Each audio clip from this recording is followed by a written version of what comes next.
nós, convido você a abrir comigo a sua Bíblia no livro, do profeta Miqueias, capítulo 5, versículos de 2 a 5. Livro do profeta Miqueias, capítulo 5, versículos de 2 a 5. Existe esse livro na Bíblia. Esse é um profeta histórico, ele existiu. Ouvimos pouco sobre os profetas menores. Está lá no finalzinho do Antigo Testamento. Miqueias, capítulo 5, versículos de 2 a 5. Amém ou misericórdia? Amém. Ouviram uns barulhinhos de Bíblia ainda aí?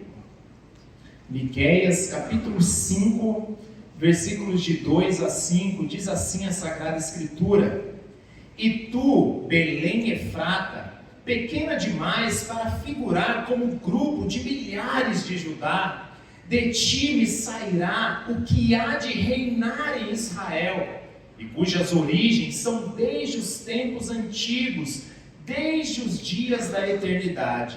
Portanto, o Senhor os entregará até ao tempo em que a que está em dor estiver dado à luz. Então, o restante de seus irmãos voltará aos filhos de Israel. Versículo 4.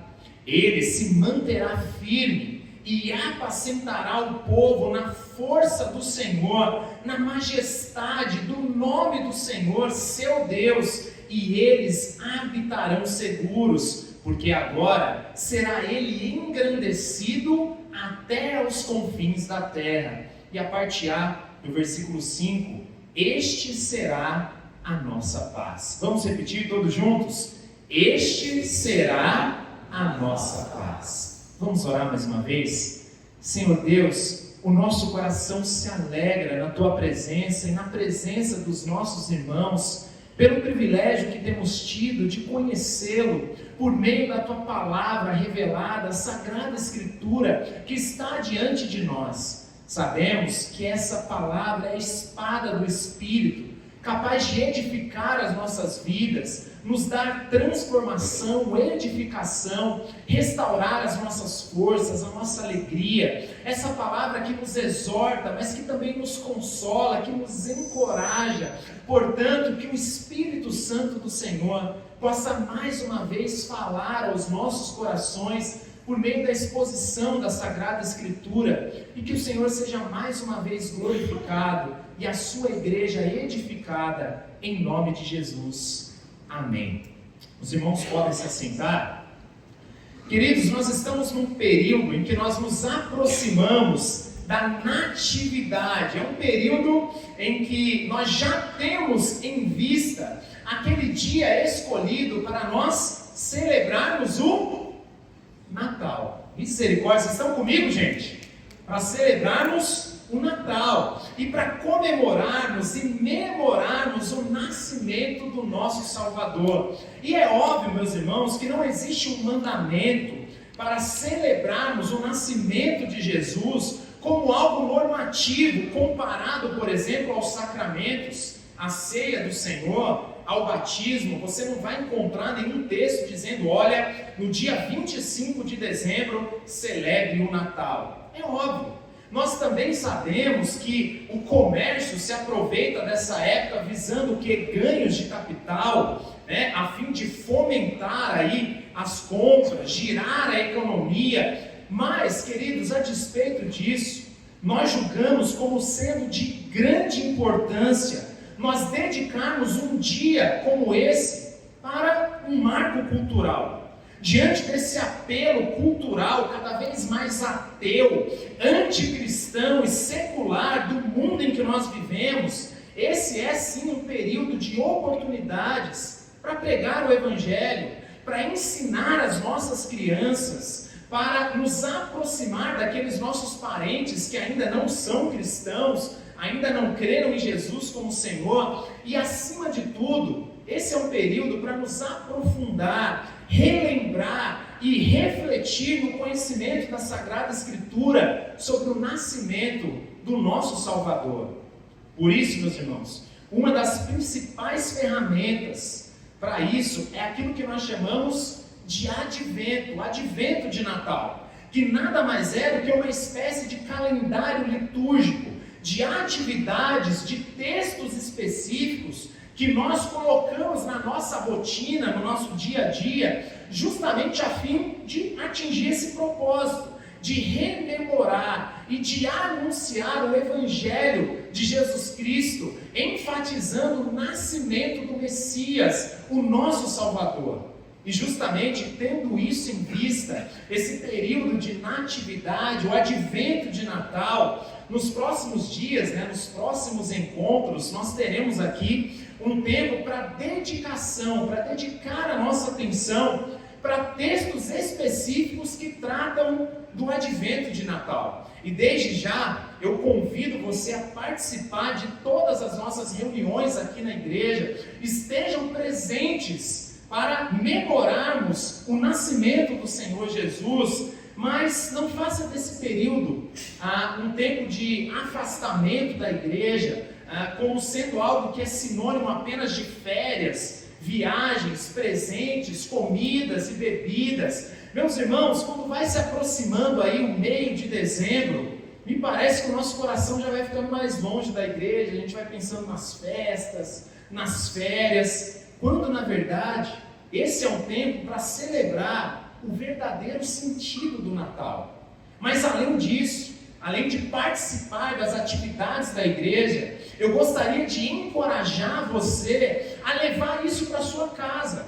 Eu gostaria de encorajá-lo também a se reunir constantemente com a sua família, para fazer o advento de Natal. Separar um momento do dia para fomentar essa natalidade, para cultivar esse período como sendo uma cultura genuinamente cristã.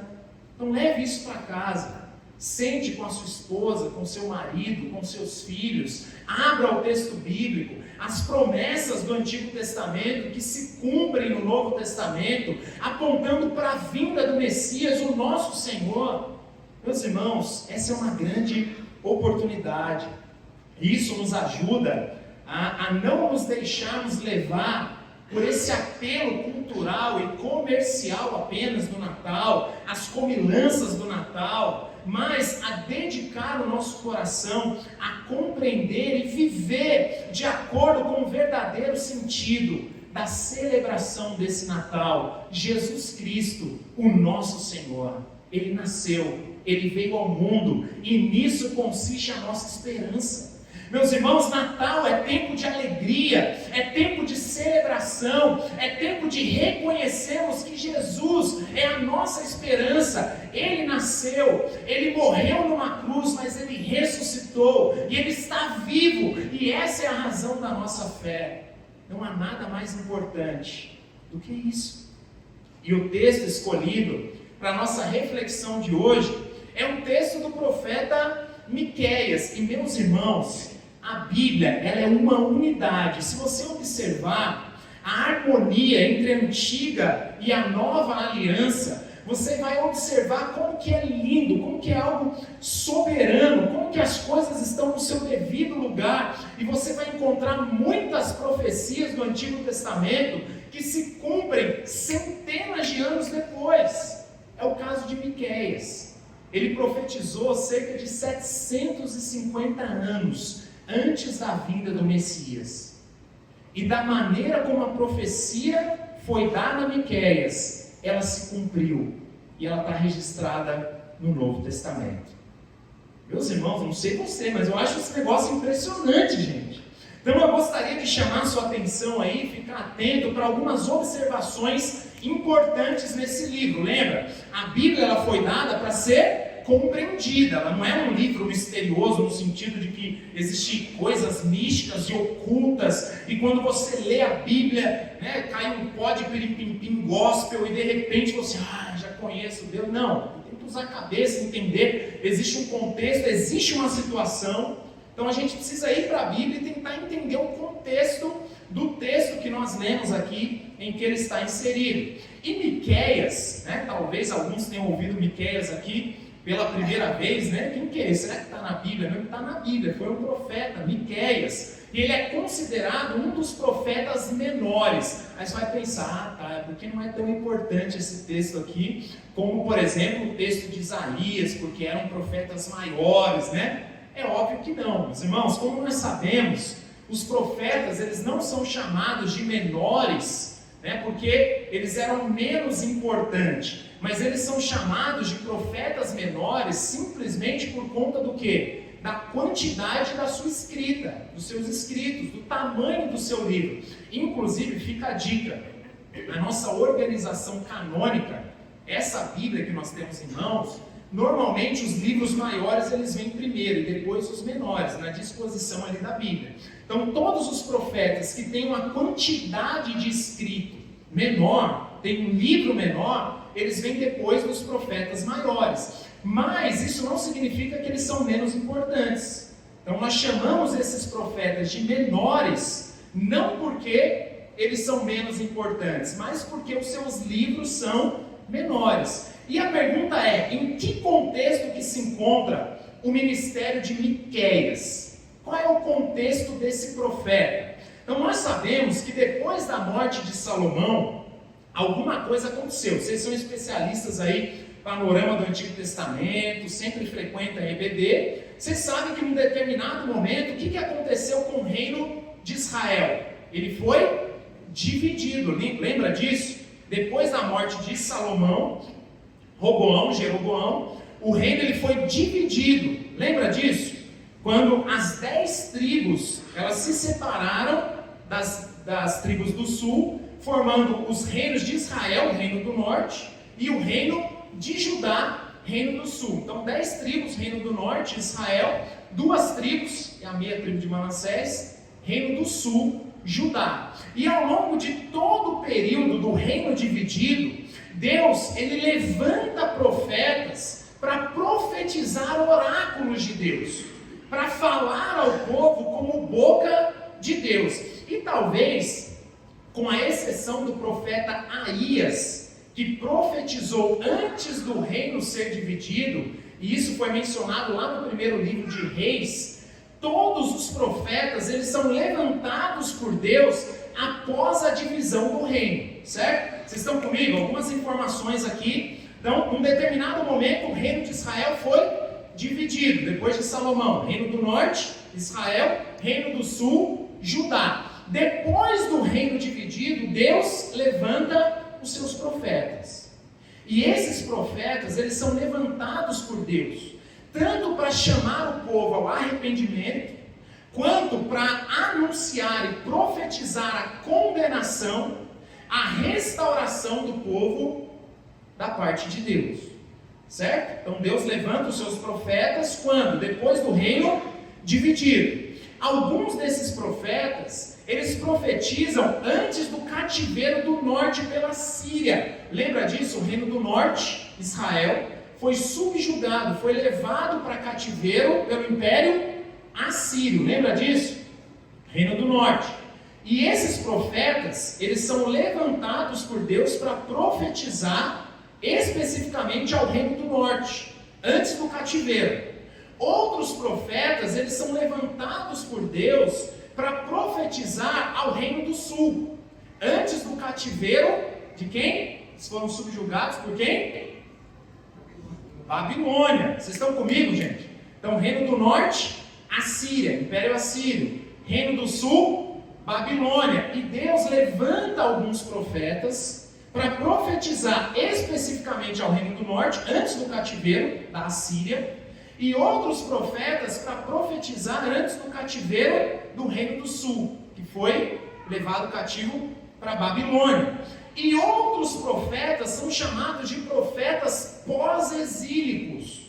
Por que eles são chamados de profetas pós-exílicos? Por quê? Porque eles profetizam depois do exílio.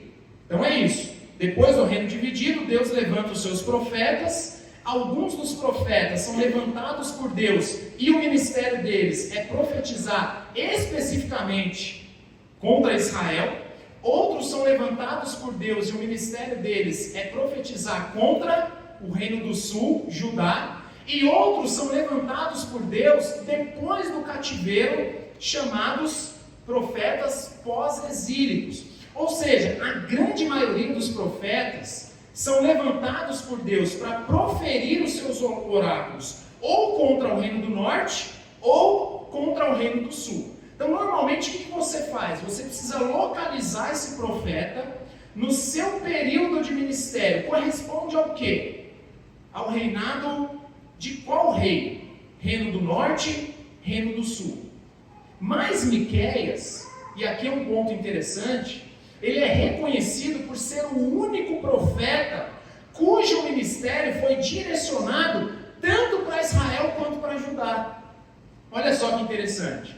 Então fica a dica aí, né? A maioria dos profetas profetizam ou contra o reino do norte, ou contra o reino do sul, ou pós-exílicos, que aí a gente já está pensando depois do cativeiro da Babilônia. Mas Miqueias, ele tem uma peculiaridade. Ele profetiza antes do cativeiro do reino do norte, da Assíria, mas ele não fala só ao reino do norte, ele fala tanto ao reino do norte quanto ao reino do sul. Por isso, essa é uma forte característica da profecia de Miqueias. Ela é direcionada tanto para o reino do norte quanto para o reino do sul. E um outro ponto interessante é que Miqueias, ele é contemporâneo de um profeta muito conhecido por você, que é o profeta Isaías. Eles eram contemporâneos, eles trabalhavam juntos, eles eram de uma mesma época. O ministério de Miqueias e o de Isaías, eles são muito semelhantes, por exemplo, em termos de cenário, a questão política, religiosa da época. Existem muitas semelhanças entre eles. Ambos, tanto Miqueias quanto Isaías, eles profetizam próximos da invasão feita pela Síria, no Reino do Norte, isso por volta do ano 722 a.C. Ambos profetas, tanto Miqueias quanto Isaías, eles falavam do livramento de Judá, mas também de um cativeiro posterior da Babilônia. Ele fala assim, olha, Judá, vocês vão se livrar agora da Assíria, mas futuramente haverá também um cativeiro para vocês. Tanto Miqueias quanto Isaías falaram a respeito disso. Ambos denunciaram uma religião meramente ritualística, uma religião fútil. Então, tanto Isaías quanto Miqueias condenam isso. E ambos profetizam a vinda do Messias. Lembra? Isaías falou do seu nascimento virginal. Lembra disso?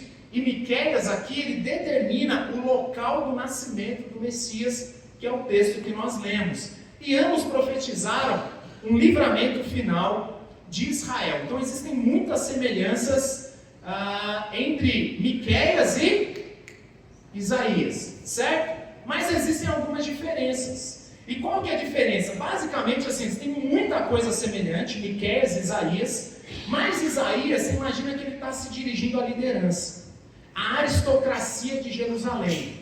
Isaías, ele está na cidade, ele está se dirigindo ao centro, à liderança, à aristocracia judaica. Enquanto Miqueias, ele está lá na zona rural. Imagina que Miqueias está lá no interior, enquanto Isaías ele está no centro, ele está na cidade. E é interessante que o próprio Miqueias, ele era alguém de origem humilde. Ele era de uma comunidade rural, de uma cidadezinha que estava longe de Judá e de Jerusalém, cerca de 320 quilômetros. Ele estava longe do centro. Ele estava longe da política, ele estava longe do comércio da capital. E quando você lê o livro de Miqueias, você vai observar que várias vezes ele faz alusão ao trabalho de um pastor, o que sugere que muito provavelmente essa deve ter sido uma das suas ocupações. Então quem que é Miqueias? Pense em Miqueias como um pastor humilde de uma cidadezinha do interior de Judá. E ele é levantado por Deus para profetizar oráculos tanto para o reino do norte quanto para o reino do sul. Esse pastor humilde. E também é interessante que o fato dele ser alguém de natureza humilde é muito significativo aqui. Por quê? Porque o próprio objetivo do livro tem a ver com isso. Miqueias, ele profetiza o peso da ira de Deus sobre a nação. Aí você pergunta, qual que é a causa? Por que Deus está irado contra a nação? E a causa é justamente os pecados da nação que estão relacionados com a violência e com a injustiça social. A acusação de Deus contra aqueles que fingiam ser religiosos, enquanto praticavam a injustiça e massacravam os pobres do seu próprio povo. É sobre isso que diz o livro de Miqueias. E também é muito curioso, porque um dos objetivos do livro é profetizar essa futura vinda do Messias, que da mesma forma surgiria de origem pomposa, né? Que viria com várias carruagens. Não é isso que diz? Não, irmãos. Da mesma forma, esse Messias, ele nasceria de origem humilde. E ele nasceria na pequena Belém Efrata. Tem tudo a ver com Miqueias. Onde Miqueias estava? No grande centro urbano de Judá? Não, ele estava a 320 quilômetros de Judá, uma cidadezinha do interior, um pastor de ovelhas. E esse Messias, ele viria da mesma forma de uma cidadezinha pequena, insignificante, de origem humilde, mas que ele viria para governar com justiça e verdade, trazendo a paz. Por isso, meus irmãos, se nós tivéssemos que dar um tema para o grande assunto desse livro de Miqueias, seria justamente o Senhor como justo juiz e o pastor cuidadoso de Israel. Tem tudo a ver com a própria pessoa de Miqueias. Assim como Miqueias era um pastor, o nosso Deus é um pastor que apacenta as nossas almas. O Senhor, ele é o supremo juiz, mas ele é o pastor cuidadoso do seu povo de Israel. E como que esse livro está dividido aí? Bom, a gente pode dividir em pelo menos 3 grandes partes. Primeiro, no capítulo de 1 a 3, Miqueias, ele fala sobre a vinda majestosa do Senhor para trazer julgamento. Então, primeira parte aí dos capítulos de 1 a 3, Miqueias vai falar sobre o julgamento de Deus. Na segunda parte, capítulos 4 e 5, Miqueias, ele fala sobre a vinda messiânica do Senhor para trazer livramento. Então, primeira parte, julgamento. Segunda, livramento. E no final, Miqueias fala sobre o interesse do Senhor na verdadeira religião. Deus está interessado numa verdadeira religião e não numa religião falsa, que é aquilo que ele vai acusar aqui nesse livro. Por isso, o texto escolhido para a nossa breve reflexão de hoje está justamente nessa segunda parte do livro, capítulos 4 e 5, onde Miqueias fala da vinda do Messias para trazer livramento ao seu povo. O Messias, que é o grande pastor de Israel. E aí nós chegamos nesse texto, os capítulos aí, capítulo 5, a partir do versículo 1. Então Jesus aqui, ele é o Messias prometido, que também é um pastor que apacentará o seu povo. Meus irmãos, vocês já pararam para pensar na sublimidade disso? Existe um Deus que conduz a história, e esse Deus que conduz a história é um Deus fiel à sua aliança. Existe um Deus que conduz a história, e esse Deus é cheio de graça e de misericórdia. Meus irmãos, Deus é real. E esse Deus real, soberano, conduz a história graciosamente. E cerca de 750 anos antes, esse Deus levanta um profeta, que era um pastor de uma pequena cidade no interior de Judá, para profetizar que numa outra cidadezinha nasceria um outro pastor, que também é Deus, e é o rei prometido, e que também é um pastor que conduzirá o seu povo. Meus irmãos, isso é algo maravilhoso. O nascimento de Jesus na pequena Belém, como registrado lá no Evangelho de Lucas, capítulo 2, de 4 a 7. Isso é grandioso, meus irmãos. Isso é grandioso pelo fato de que essa profecia se cumpriu na história. Mais ainda, isso é grandioso pelo fato de que essa profecia, ela vem acompanhada de promessas, meus irmãos. Aquilo que Deus falou é uma promessa. E Ele não é homem para que minta, nem filho do homem para que se arrependa. Da mesma forma como se cumpriu aquilo que há 750 anos atrás foi profetizado por Miqueias, aquilo que Deus prometeu se cumpre na minha e na sua vida. Esse texto é riquíssimo, mas eu gostaria de chamar aí a sua atenção para algumas verdades, algumas promessas que estão bem claras nesses versículos. Meus irmãos, isso aqui não é um livrinho de histórias. Esse texto que nós estamos lendo são promessas de Deus. É o próprio Deus falando conosco por meio da Sagrada Escritura. E esse texto nos diz que o Messias, que viria para Miqueias e que já veio para nós, é o rei que reina e governa sobre o seu povo. Ele é o rei, ele tem o cetro, ele governa sobre o seu povo. Esse texto diz que esse Messias que viria para Miqueias e que já veio para nós, ele é o pastor que apacenta, que pastoreia o seu povo. Esse texto nos diz que esse Messias que viria para Miqueias e que já veio para nós, ele é o rei pastor que concede ao seu povo a sua paz. Existe um governo, existe um pastoreio, existe uma paz em Cristo Jesus. Por isso o tema do sermão de hoje é uma pergunta: quem é esse que nasceria na pequena Belém? Vamos repetir todos juntos? Quem é esse que nasceria na pequena Belém? Se você vivesse no tempo de Miqueias e lesse essa profecia, ou ouvisse essa profecia, você ficaria curioso para saber quem é esse que nasceria numa cidadezinha chamada Belém.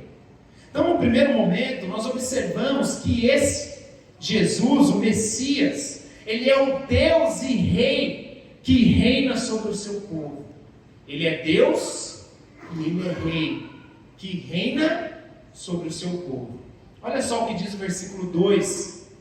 E tu, acompanhe comigo na sua Bíblia, e tu, Belém Efrata, pequena demais para figurar como grupo de milhares de Judá. Olha, Belém, você é uma cidadezinha pequena, até de certa forma quase que insignificante. É parecida com a minha cidade aqui no interior de Judá. Mas olha só, de ti me sairá o que há de reinar em Israel, e cujas origens são desde os tempos antigos, desde os dias da eternidade. Olha só que interessante. Aqui nós observamos algumas definições de quem será esse Messias que há de vir. Então, imagina que você está curioso. Quem será esse que virá de Belém? E uma das características é que esse Messias será rei. Por quê? Olha só o que diz o texto: de ti sairá o que há de reinar em Israel. Esse Messias, esse prometido, será rei. Ele reinará. E uma outra característica é de que esse Messias que será rei, ele também é Deus. Ele nascerá no seu devido tempo, mas ele sempre existiu. Olha o que diz o texto: cujas origens são desde os tempos antigos. Aí você pensa, porque ele é mais velho. Não, desde os dias da eternidade. Então, a profecia de Miqueias, ela nos aponta o local de nascimento do Messias. Esse Messias, ele será rei, ele também é Deus, e ele virá de Belém. Irmãos, não é possível um negócio desse. Eu leio um texto desse e eu fico vibrando.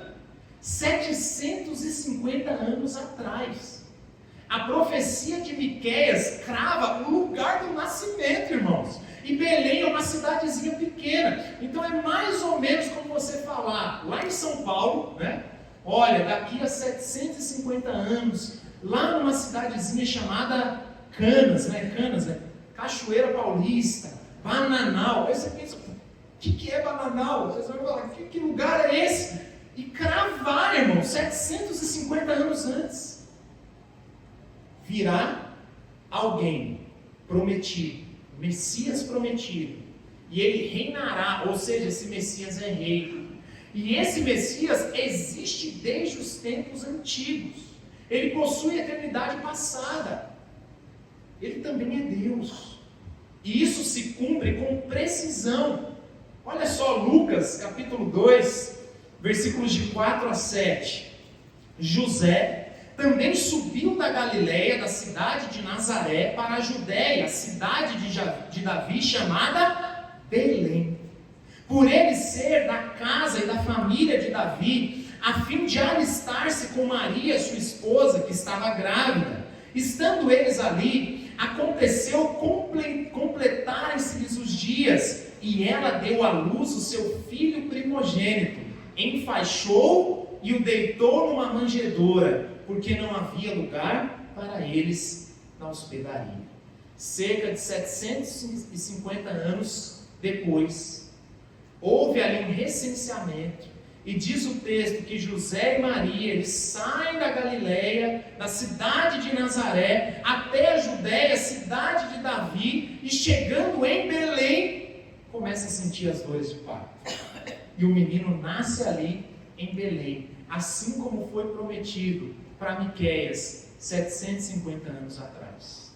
Meus irmãos, a mensagem de Miqueias é uma promessa, e é uma promessa de esperança para o povo. Um povo que estava sendo subjugado pela corrupção política e religiosa. Se você ler o livro de Miqueias, você vai ver que Deus ele condena e ele denuncia a corrupção do povo. Mas no meio disso, ele anuncia que haverá um Salvador. Ele anuncia que haverá sim uma consequência de condenação de Deus frente aos pecados do povo. Mas Deus é misericordioso, irmãos, e Ele é fiel à sua aliança. Isso nos ensina que o pecado, ele não tem a última palavra, que nenhum pecado é maior do que a aliança graciosa de Deus, que promete enviar um renovo, um rebento de Davi, um rei que é maior do que Davi. Por quê? Porque ele é Deus, o Filho de Deus que existe desde a eternidade. Na pequena Belém nasceria um rei eterno, que reina e que governa o seu povo escolhido. E essa é uma mensagem de esperança. Meus irmãos, o Natal é uma mensagem de esperança. É a ocasião para nós nos lembrarmos dessas verdades, que naquela simples hospedaria, daquela pequena cidade de Belém, nasceu o majestoso rei, o Filho de Deus que governa sobre toda a terra, acima de todos os governos desse mundo. A ideia do reino caminha junto com a ideia de governo. Quando você pensar na ideia de reino, pensa na ideia de governo. A mensagem do Natal é de que as nossas vidas, elas não estão desgovernadas, irmãos. As nossas vidas não estão abandonadas, entregues a si mesmos. Nós temos alguém que está no controle. Nós temos um rei responsável por governar o seu reino, o que inclui aqui, por exemplo, proteção, provisão, direção. Existe um rei que governa as nossas vidas. Os reis humanos, eles falham miseravelmente nisso. Por isso que Deus levanta os profetas justamente para quê? Para acusar as mazelas desses reis humanos que se corrompem. Mas esse rei prometido, é um rei justo e eterno. Ele é o Filho de Deus. Nós pecamos. Os reis desse mundo, os governantes desse mundo pecam e falham miseravelmente. Mas, meus irmãos, nós temos um rei que é o responsável por nos prover proteção, provisão, direção. E ele faz isso de maneira perfeita, honesta, justa. A nossa esperança não está no reino dos homens. A nossa esperança está no Messias prometido, o rei que existe desde a eternidade, cujo reino é um reino de justiça e de poder incomparáveis. Os reinos desse mundo passarão, os governos desse mundo passarão. Por isso que confiar nas nossas riquezas, confiar na capacidade humana, nos poderes desse mundo, são como uma areia movediça, irmãos. Uma armadilha, uma cana quebrada. Mas o reino de Jesus é um reino eterno. O seu poder é infinito, não pode ser desfeito. Nós podemos confiar que as nossas vidas não estão abandonadas, nós não estamos lançados à sorte, nós não estamos sozinhos como um carro desgovernado. A direção, o cetro desse reino estão na mão desse Messias, o Deus Rei prometido, que nasceu nessa cidadezinha de Belém, numa simples hospedaria, para governar sobre todos os reinos desse mundo e sobre todo o universo. Esse Jesus, ele é o Rei que governa as nossas vidas. Você pode confiar de que você não está abandonado, você não está entregue à deriva. Existe um Deus que governa a sua vida, que zela por você, que te ama, que te protege, que cuida de você, que te direciona. O nosso Deus que controla a história, irmãos. Ele também controla a sua vida. O que te faz pensar que o Deus que fez essa promessa 750 anos atrás, de repente ele simplesmente se esquece de você? Ele simplesmente te abandona ou entrega a você a sua própria sorte? Não é esse o Deus da Bíblia. Esse Messias prometido é o nosso Rei, e como nosso Rei, Ele governa as nossas vidas. Nós não estamos sozinhos e lançados à nossa própria sorte. Nós temos um Rei que governa sobre nós. Mas esse texto continua. E nós fazemos a pergunta: quem é esse que nasceria de Belém? Imagina que você é contemporâneo de Miqueias e você ouve que, olha, alguém nascerá, um Messias prometido nascerá numa cidadezinha de Belém. Aí você começou a ler, certo? Aí você pensou: opa, peraí, não é qualquer um que vai nascer. Vai nascer o quê? Um rei, não é isso que nós vimos? Esse que nascerá é rei, mas ele também é Deus. É um rei que também é Deus, que existe desde a eternidade passada e que nascerá, e você já tem um endereço, você já tem um CEP, já pode colocar no GPS, cravado, Belém Efrata. Então nascerá um rei que também é Deus. Mas o texto continua, e esse que haverá de nascer, esse Messias prometido, ele é Deus, mas ele também é homem. E ele não é só rei, ele também é um pastor. Um pastor. Jesus é o Deus homem e o pastor prometido que apacenta o seu povo. Olha que diz versículos 3 e 4. Portanto, o Senhor os entregará, e aqui está falando para o povo. Lembra que no começo do livro, profecias de condenação, não é isso? Então ele está falando: olha, o Senhor os entregará, então haverá consequência para o pecado de vocês. O Senhor os entregará até ao tempo em que a que está em dores tiver dado à luz.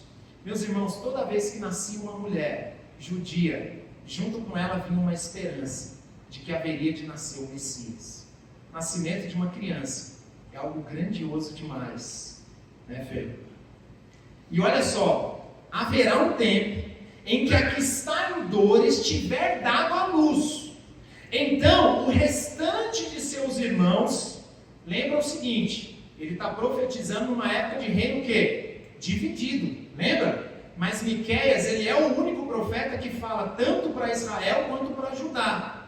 Então, olha o seguinte, o restante dos seus irmãos voltará aos filhos de Israel.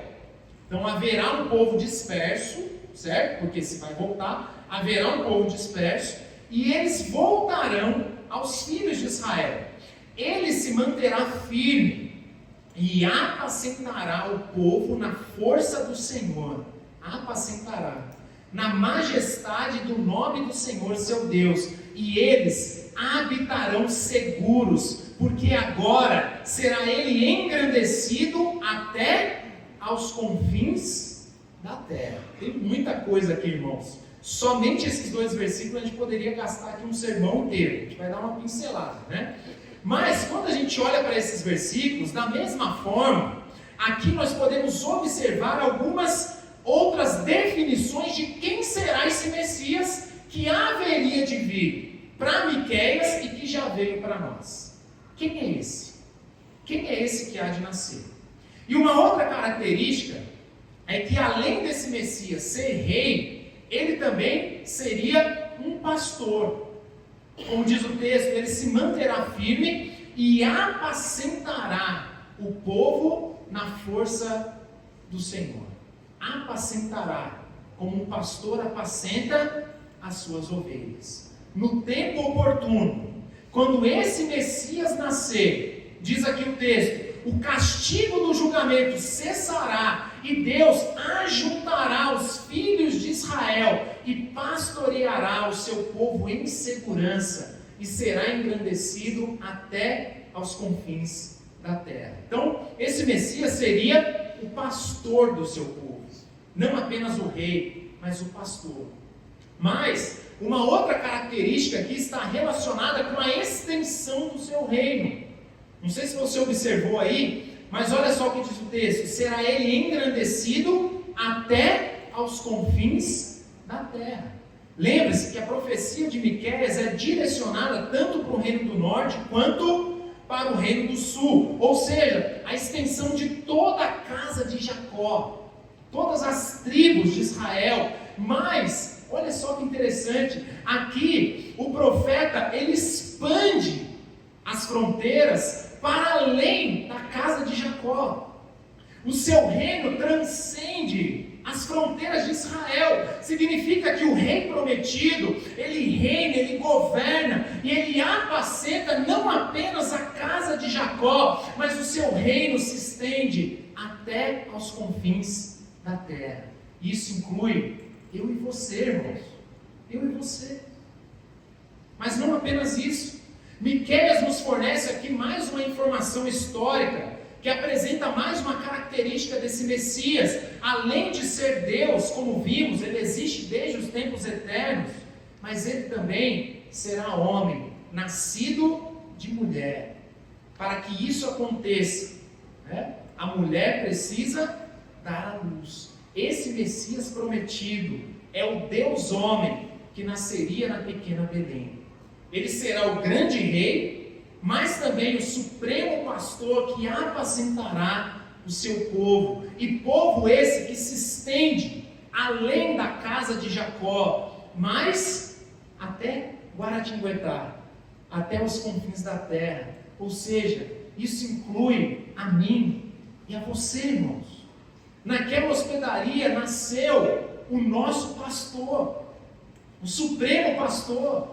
E como pastor, ele apacenta aqueles que fazem parte do seu reino, como um pastor apacenta as suas ovelhas. Por isso Miqueias, ele diz que eles, ou seja, as suas ovelhas, estarão seguros. É o que diz o texto. Que coisa grandiosa, meus irmãos. Nós estamos seguros, porque esse Messias prometido, que nasceu em Belém, ele é o Filho de Deus que se fez homem para ser rei, mas também para ser o supremo pastor, o nosso pastor, para nos apacentar como as suas ovelhas e nos manter seguros. Mais uma vez, esse texto, irmãos, é uma promessa, é a verdade revelada de Deus, dizendo que Ele é o seu pastor e que Ele manterá você seguro. Meus irmãos, são muitas as aflições, as dificuldades e os sofrimentos que nós enfrentamos nessa vida aqui, mas nós não estamos sozinhos e desamparados. O Messias, o Jesus prometido, é o nosso pastor e nada nos faltará. Ele nos faz repousar em pastos verdejantes. Ele é o nosso pastor.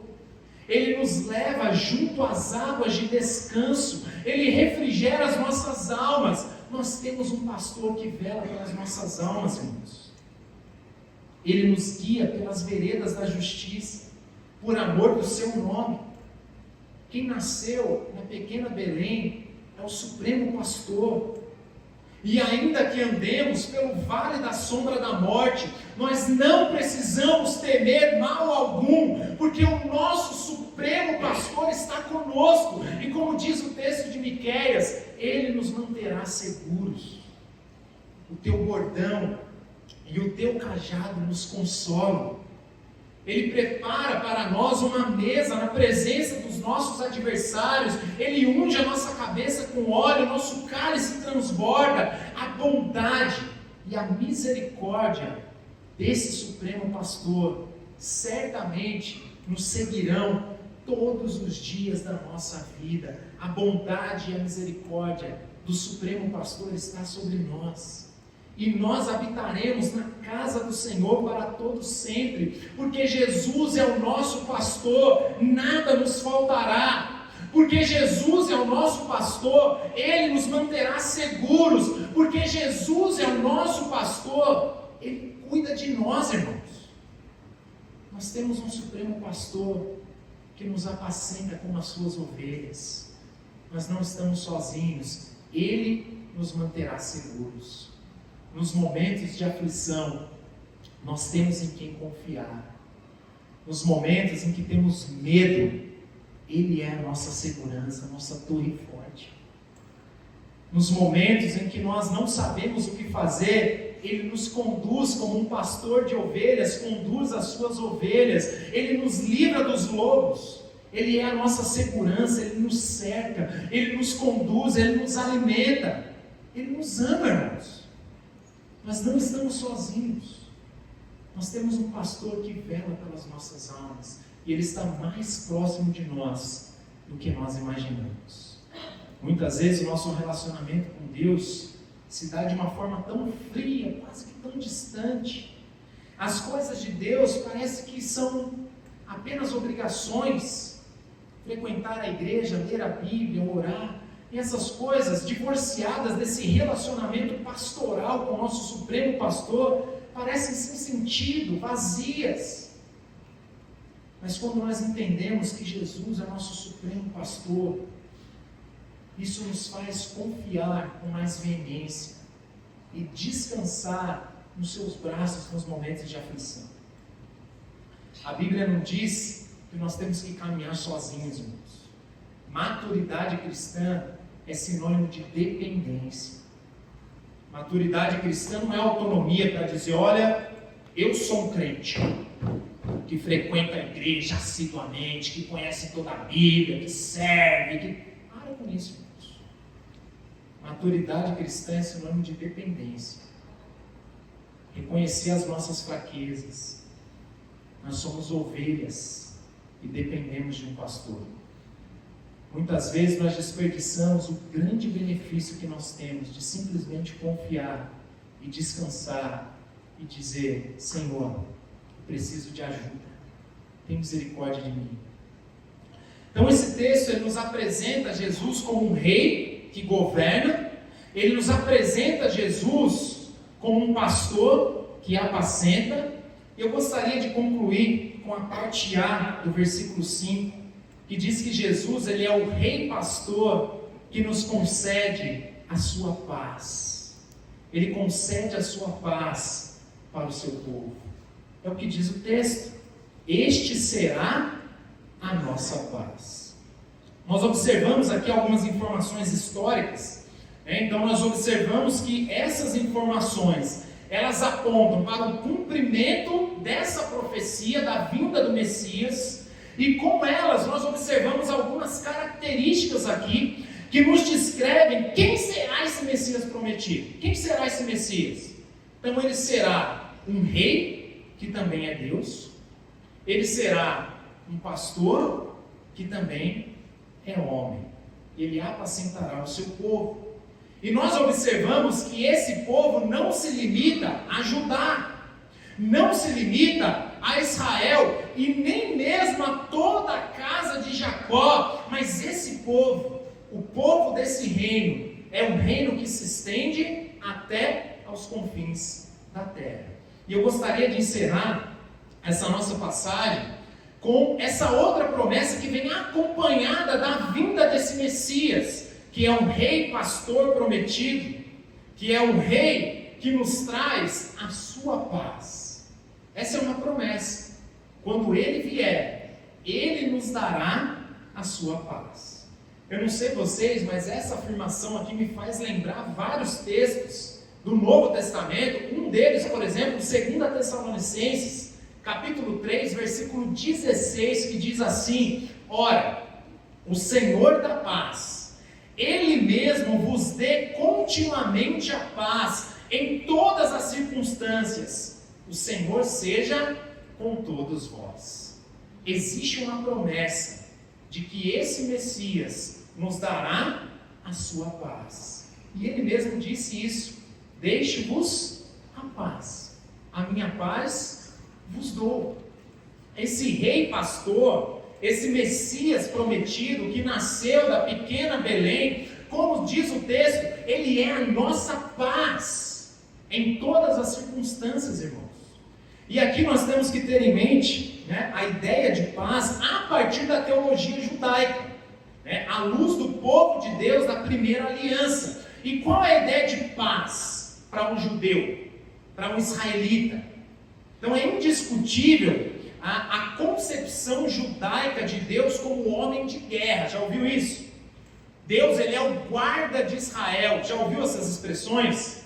Aquele que batalha, que guerreia as lutas, as guerras, as batalhas do seu povo. É o que nós vemos especialmente nos textos monárquicos, nos salmos que apresentam Deus como guarda de Israel. Tem vários salmos que fazem essa referência: olha, Deus é o guarda de Israel.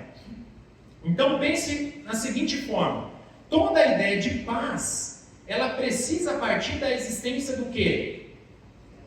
De uma guerra, de um conflito. Toda vez que nós falamos de paz, qual que é o pressuposto disso?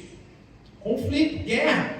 Então a compreensão judaica, ela não vê diferença, por exemplo, entre o mundo de cima e o mundo de baixo, como uma espécie de divisão entre o mundo material e o mundo imaterial. Isso é algo muito próprio da cosmovisão grega, helênica. A compreensão judaica, ela apresenta um Deus transcendente, que guerreia as nossas guerras, tanto lá em cima quanto aqui embaixo. Tanto circunstanciais e materiais, como também cósmicas, por assim dizer, no sentido de guerras espirituais e atemporais.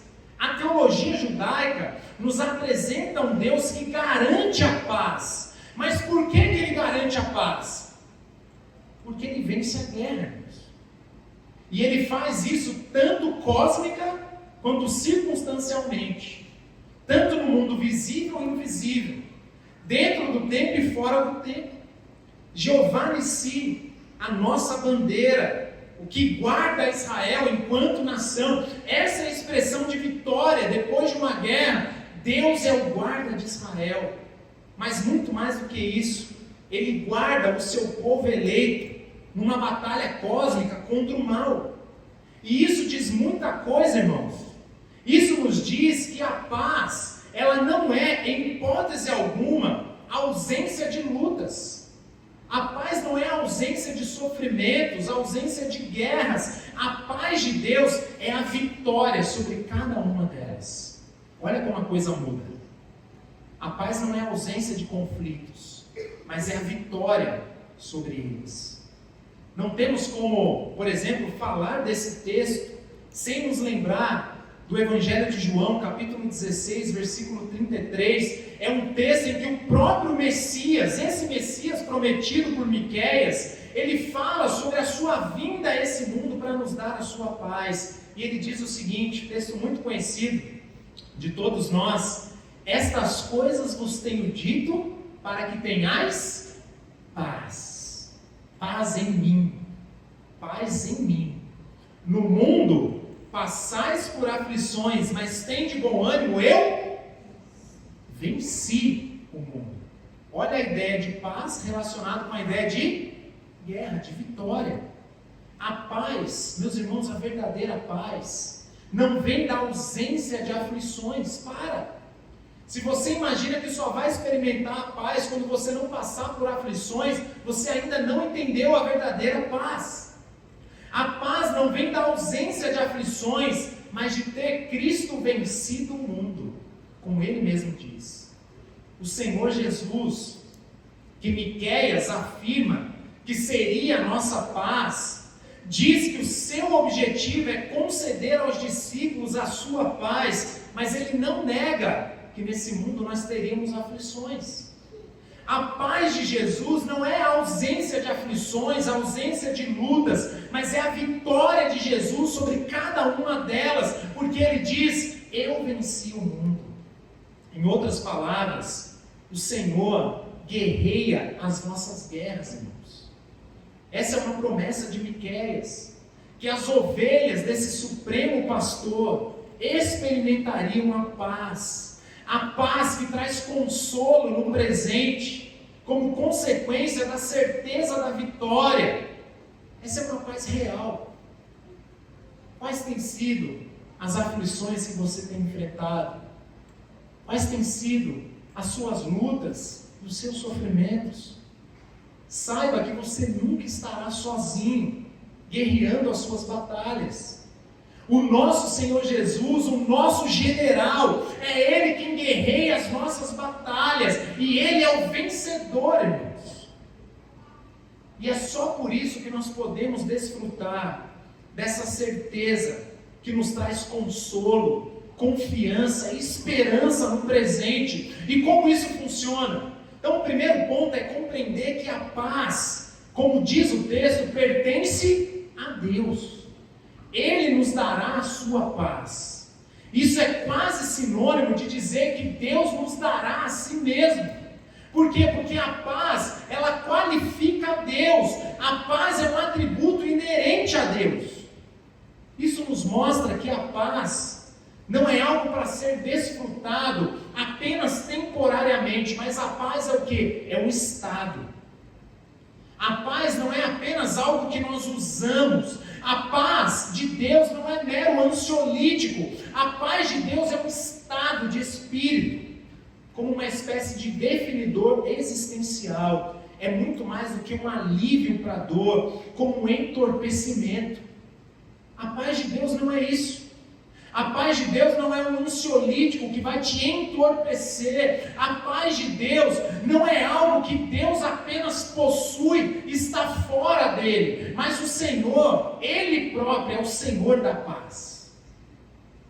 A paz é uma espécie de atributo inerente ao próprio Deus, assim como a sua justiça, a sua verdade, o seu amor. Por isso, ao oferecer a paz, o Senhor nos oferece algo de si mesmo, irmãos. Olha como isso é maravilhoso. É muito mais do que um ansiolítico. É muito mais do que algo apenas circunstancial. E Miqueias diz que essa paz, por mais que seja algo inerente ao próprio Deus, também é algo que Ele compartilha. Ele vos dará a sua paz. Significa que a paz é comunicável, como um atributo que Ele comunica, que Ele compartilha conosco. E isso nos diz muita coisa, meus irmãos. Isso nos mostra que a paz do Senhor Jesus pode ser compartilhada conosco. Existe uma paz de Deus que nós podemos experimentar. Isso é algo maravilhoso. A paz é um estado de espírito que não depende dos nossos méritos, que não depende dos nossos contatos e influências, do nosso dinheiro, das nossas posses. É algo que não depende da nossa influência, da nossa inteligência. A fonte da verdadeira paz, que não significa a ausência de lutas e aflições, mas da vitória de Deus sobre cada uma delas. Essa fonte é o próprio Senhor, e Ele compartilha conosco dessa paz. A paz de Deus não está inacessível a nós. A paz de Deus está disponível para nós. Está disponível para nós, diante das nossas lutas e dificuldades. Por isso, meus irmãos, se você hoje não estiver sentindo os efeitos dessa paz no presente, muitas vezes por focar nas lutas e não naquele que vence a guerra, se aproxime do Senhor, se apresente diante do seu trono de graça, a fim de suplicar ao Senhor que te dê a percepção dessa paz no presente, e Ele pode te dar, porque esse texto é uma promessa, Ele nos dará a sua paz, Ele pode te dar a paz que excede todo entendimento. Essa paz pode ser experimentada em todos os momentos, mesmo em meio às aflições. Ele pode nos dar essa paz, como diz o texto de 2 Tessalonicenses, continuamente, em todas as circunstâncias. E toda circunstância é o quê? São todas elas, sem exceção. Significa que essa paz de Deus está disponível para nós o tempo todo, de toda maneira, em todas as circunstâncias. A paz que está acessível em todas as circunstâncias, porque Cristo venceu o mundo. Essa paz pode ser experimentada independente das nossas aflições, das nossas dificuldades. Essa paz que não é a ausência de aflições, mas que significa que Jesus luta as nossas lutas e vence cada uma delas e pode compartilhar conosco essa paz, mas não eventualmente, não de maneira inconstante, mas consequentemente, em todo o tempo, em todas as circunstâncias e de toda maneira, justamente porque essa paz não é circunstancial, mas é um estado de espírito. Meus irmãos, basicamente, quando a Escritura fala sobre a paz, ela sempre tem em mente pelo menos duas verdades. Uma delas, talvez a mais enfatizada, é justamente a ideia da reconciliação com Deus por meio da nossa fé em Cristo. Por quê? Porque a paz, ela sempre pressupõe um conflito, como nós vimos, e nós estávamos em conflito com Deus, contra Deus, por causa dos nossos pecados, mas em Cristo nós somos reconciliados e por isso nós experimentamos essa paz, que é fruto da nossa reconciliação. Mas uma outra grande ênfase que nós podemos observar na Escritura é essa ideia da teologia hebraica, que relaciona a paz de Deus com a vitória de Deus sobre os inimigos, Deus como um homem de guerra. Então, a partir disso, nós podemos relacionar esses dois usos e compreender que nós podemos sim experimentar a paz, porque nós somos reconciliados com Deus por meio de Cristo Jesus.